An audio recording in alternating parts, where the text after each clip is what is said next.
Straipsnių paieška. Straipsnių paieška skirta paieškai pagal vieną arba kelis standartinius įvedimo laukus: asmenvardis, kolektyvas, antraštė, apie asmenį, leidinyje, leidiniuose, išleidimo data, leidinio metai, reikšminis žodis, bet koks žodis, visatekstis dokumentas, galimi filtrai ir nurodyti kalbą. Taip pat galima pasirinkti, ar tai frazės pradžia, visi žodžiai, bet kuris iš žodžių, tiksli frazė, nenurodyta.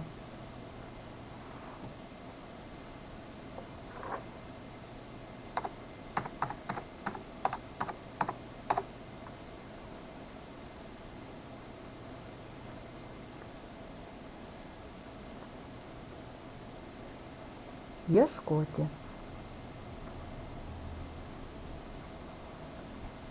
Pasirenkam mums reikalingą dokumentą ir išskleidžiame įrašą.